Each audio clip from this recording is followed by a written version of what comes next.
I'm Carolyn Gusoff in Gabby Petito's hometown of Blue Point, where a collection of flowers and balloons expresses community grief. And 650 miles away in North Carolina, another coastal community is heartbroken. Petito worked in a Carolina Beach restaurant soon after graduating high school. Gabby was a bright soul, a bright light. She was always happy, always had a smile on her face, always trying to bring everybody up with her. She's not just a name. She's not just a case. She was a person, and she was very special to a lot of people and many of us here. Smoke on the Water General Manager Lara Witchin says Gabby worked in the kitchen and as a hostess before she moved to Florida. She was so full of life and had so many plans and had her whole life ahead of her. A free spirit and artist, her smile engraved on the hearts of those she worked with.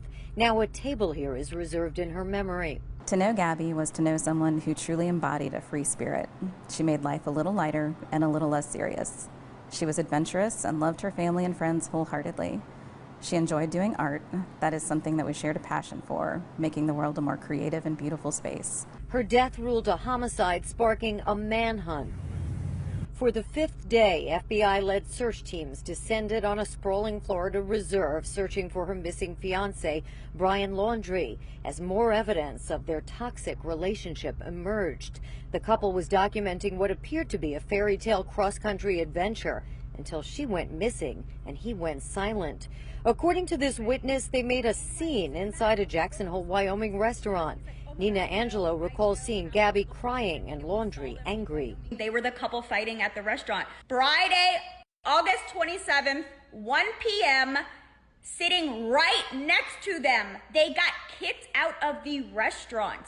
They were fighting with the hostess. She was hysterically crying. She was standing on the sidewalk crying, and he walked back in and was like screaming at the hostess. Angelo believes it may have been the last time Petito was seen alive. She was crying. She was upset.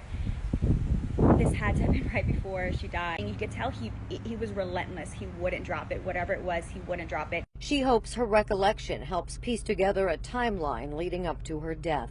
And back in her hometown, a funeral was planned for Sunday, but that's on hold now pending the release of her remains from the coroner in Wyoming. And Friday night, candles will be lit in driveways across Long Island. It's called Shine a Light for Gabby. In Blue Point, Long Island, Carolyn Gusoff, CBS 2 News.